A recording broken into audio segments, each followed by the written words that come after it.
जय श्री राम दोस्तों। आज मैं आपको एक अद्भुत मंदिर की, जिसका आपने शायद नाम सुना भी नहीं होगा, लेकिन बहुत मान्यता है, उस मंदिर की यात्रा कराती हूँ। तो चलिए, मैं चलती हूँ, निकल पड़ी हूँ अपने घर से, शाहजहाँपुर से बाबा गुलरिया यानी गुलरिया बाबा के दर्शन के लिए, जो कि ओयल में स्थित है। और लगभग शाहजहाँपुर से 55 किलोमीटर आगे जाने पर मैगलगंज में पड़ेगा। और मैगलगंज में टोल के, यानी टोल हम क्रॉस करते हैं, टोल के लगभग 50 मीटर दूर पर ही बढ़िया सा एक धनपाल मिष्ठान भंडार के नाम से, जहाँ के रसगुल्ले बहुत फेमस है। पहले हम लोगों ने वहाँ पे रसगुल्ले खाए और थोड़े से पैक भी कराए। और उसके बाद आप देख रहे हैं कितनी हरी भरी और बिल्कुल बहुत ही अच्छी स्मूथ सड़क है, मैगलगंज की रास्ता है, जिसको पकड़कर हम लोग निकल पड़े गुलरिया बाबा के लिए। तो इसी रास्ते से, हाँ, अगर आपको मैगलगंज के अंदर जाना है, हम लोग मैगलगंज के अंदर नहीं गए, कोई केवल हम लोगों ने ऊपर ऊपर से ही जाना उचित समझा।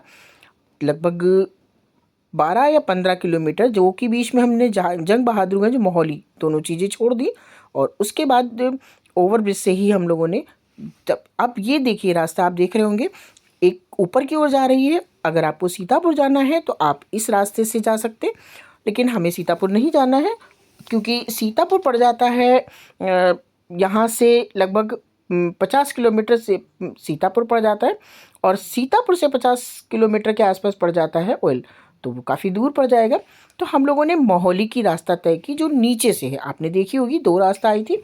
ये देखिए, ये पुल के नीचे से निकलकर अब हम लोगों ने नीचे नीचे, जो गांव की रास्ता कहते हैं, आप इस रास्ते को देखिए, बिल्कुल हरी भरी पेड़ों से, बिल्कुल साइडों में सारे पेड़ हैं, जिनमें बहुत अच्छी सी छाया है। थोड़ा ग्रामीण इलाका है, आपको गाड़ी बहुत सावधानी से चलानी पड़ेगी, लेकिन बहुत ही अच्छा लगने वाला, यानी बिल्कुल हरा भरा वातावरण, और एकदम ठंडापन सा महसूस होता है। गर्मियों में बहुत अच्छी रोड लगती है ये। इसी रोड से फिर आगे बढ़ेंगे। ये रोड, जब अगर मोहाली की रोड आप पकड़ेंगे तो आपको लगभग 35 किलोमीटर के बाद पड़ेगा हरगांव। और अगर सीतापुर से आप जाएंगे तो ऊपर वाले ब्रिज से अगर जाएंगे तो वहाँ से लगभग 50 किलोमीटर पड़ेगा सीतापुर। और फिर सीतापुर से कब लगभग पड़ेगा आपको 25 से 30 किलोमीटर हरगांव। तो इतना डिफरेंस पड़ जाता है। तो हम लोग मोस्टली मोहाली वाली रोड से आते हैं। इस रोड पर आपको देखिए ईंट के भट्टे, यहाँ पर ईंट बनती हुई मिलेंगी। आप ईंटों को बनते हुए देखें, ईंट के भट्टे बहुत मिलेंगे। और थोड़ा सा ग्रामीण इलाका है, आपको बड़ी सावधानी से गाड़ी चलानी होगी, क्योंकि आसपास के गांव के जानवर भी होते हैं, लोग भी हैं। और इधर गन्ने की खेती बहुत मिलेगी आपको, ज़्यादातर जगहों पर गन्ने के खेत मिलेंगे, एक आध सरसों के भी खेत होंगे। और ये देखिए, इस तरीके से भारी वाहन आपको मिल सकते हैं, जो कि गन्ने से भरे होंगे। ये अगर ठंड में, जैसे आजकल जनवरी का मौसम, जनवरी का महीना चल रहा है, तो गन्ने का पूरा सीजन है, तो इनसे बच के निकलना है। और इसी से बचते बचाते निकलेंगे तो बीच में छोटे छोटे से गांव भी पड़ेंगे। ये फ्यूल सेंटर भी 3-4 आपको मिलेंगे। अगर आपका पेट्रोल ख़त्म हो जाता है तो आपको कोई दिक्कत नहीं होगी, आराम से। अब बात आती है यहाँ पर कोल्हू। आप देख रहे होंगे बहुत कोल्हू हैं, आप गिनती नहीं कर पाएंगे, इतने कोल्हू हैं। रोड के दोनों तरफ कोल्हू हैं। आप चाहें तो यहाँ पर ताज़ा फ्रेश गुड़ खरीद सकते हैं, उतर कर आप गुड़ को बनते हुए देख सकते हैं, खरीद सकते हैं, खा सकते हैं। और इसी तरीके से आप दोनों तरफ देखिए, इधर भी कोल्हू लगे हुए हैं, उधर भी कोल्हू लगे हुए हैं। क्रेशर नहीं है, ये छोटे छोटे स्तर पे हैं, जो ग्रामीण क्षेत्रों के होते हैं, जहाँ पर शक्कर नहीं बनती, सिर्फ गुड़ ही बनता है। इसी तरीके से कोल्हू और ईंट के भट्टे देख रहे हैं आप, कितनी सारी ईंट्स बनी, ब्रिक्स कितनी कच्ची बनी हुई है, अब ये पकाई जाएंगी। इनको पार करते हुए हम आ गए हैं वहाँ, जो आपने देखी थी रोड की क्रॉसिंग, नीचे उतर के वहाँ से यहाँ तक लगभग 35 किलोमीटर। अब ये हमें एक पड़ेगी रेलवे क्रॉसिंग, और इस क्रॉसिंग के बाद तुरंत हमें एक पड़ेगा तिराहा। जैसे कि ये आप देख रहे होंगे, यहाँ पर एक एक तिराहा पड़ेगा, जिसमें आप मोहाली से जब आ रहे हैं तो आपके राइट हैंड पे अगर जाएंगे तो आप चले जाएंगे सीतापुर की तरफ, लेकिन आपको राइट हैंड पे नहीं जाना है। इस तरीके से देखिए, राइट हैंड पे नहीं आना, आपको आना है लेफ़्ट हैंड पे। और लेफ़्ट हैंड पे जब आपकी गाड़ी घूमेगी आप बाइक से हैं, गाड़ी से हैं, अगर बस से हैं तो बस वाला खुद ले जाएगा। अब यहाँ पर आ गए हैं, देखिए हमारा आ गया है हरगांव।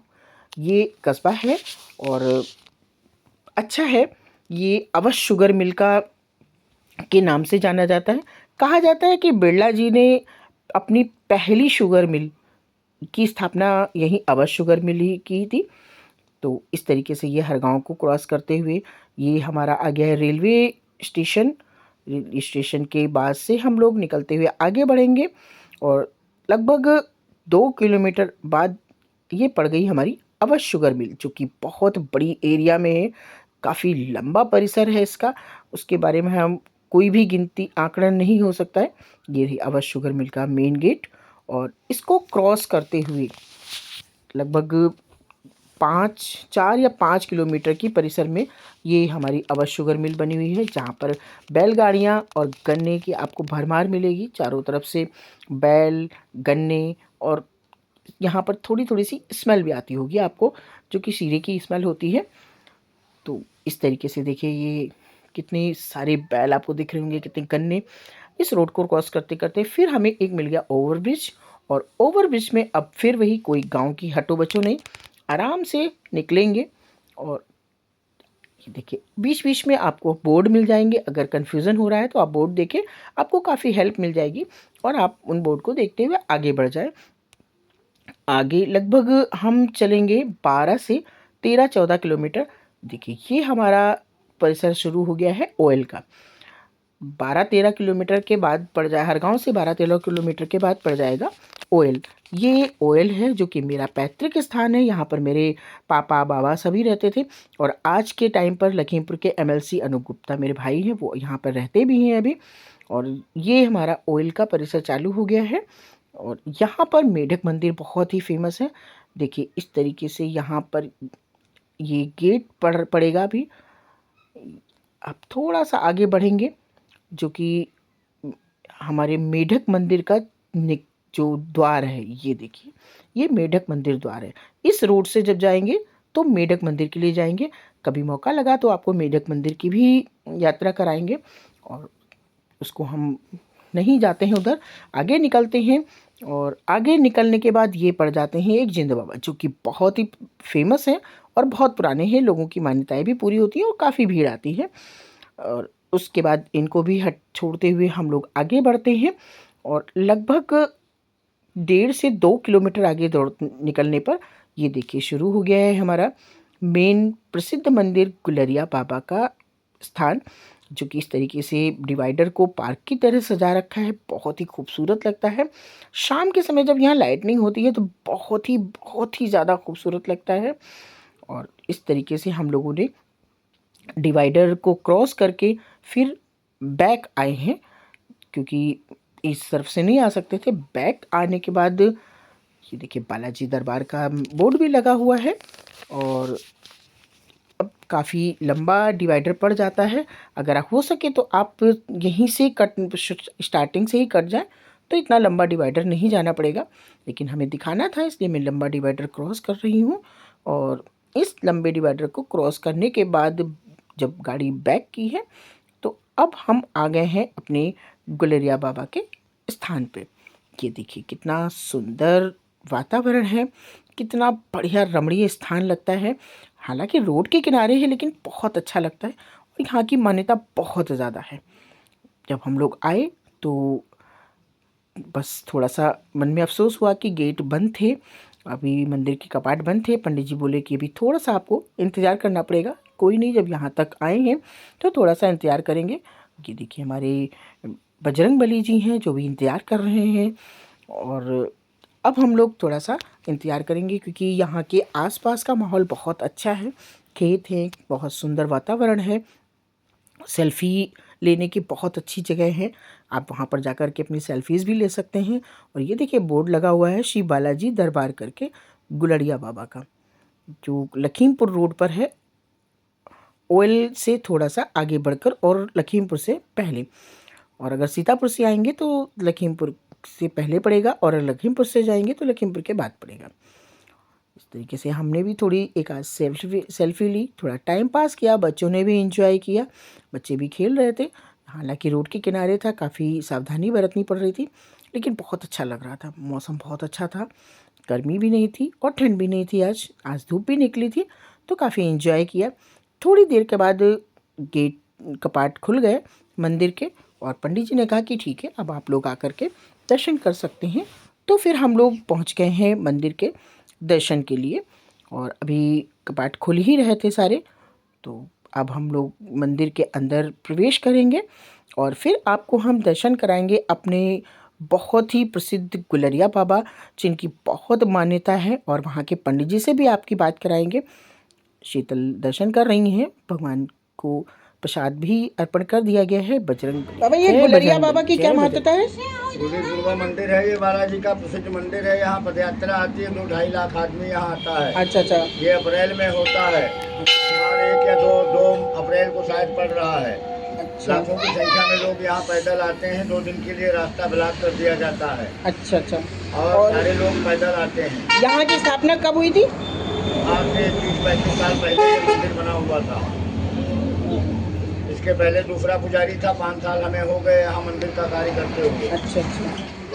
तो सुना जाता है यहाँ जो भी आता है बाबा उसकी झोली भरते हैं। हाँ, मनोकामना पूर्ण होती है। मैं 5 साल तो इसका यहाँ का कोई खास चढ़ावा है या कोई भी चढ़ावा चढ़ाया जा सकता है? चढ़ाया, जो भी आदमी की मनोकामना पूर्ण होती है, कोई आदमी नहीं चढ़ाता, कोई चढ़ाता है, कोई लेपन कराता है। अच्छा। दान में दे जाता है पैसे कि ये लो पैसे इस मंदिर में लगा देना। जो भी जिसकी श्रद्धा पूर्ण होती है, अपनी श्रद्धा के अनुसार कार्य करता है। चलिए, बहुत अच्छी जानकारी भी। किलोमीटर है। अच्छा, गुड़वी पुरवा सीतापुर रोड, लखीमपुर से 10 किलोमीटर पर ये स्थित है बालाजी मंदिर। अच्छा। चलिए, बहुत अच्छा लगा आपकी जानकारी। मंदिर की ठीक पीछे भोले बाबा भी विराजमान हैं, वहाँ पर भी हमने दर्शन किए। अपने शिवलिंग के दर्शन करने के बाद फिर परिक्रमा करते हुए हम लोग बाहर की तरफ आए हैं। कितने सुंदर सुंदर यहाँ पर पोस्टर्स लगा रखे हैं। मंदिर बहुत शांत वातावरण लगता है, रोड के किनारे होते हुए भी काफ़ी शांत महसूस होता है। देखिए, हमारी माता रानी भी विराजमान है, जो कि बहुत ही भव्य रूप में है और बहुत ही मोहक लग रही हैं। जय माता दी।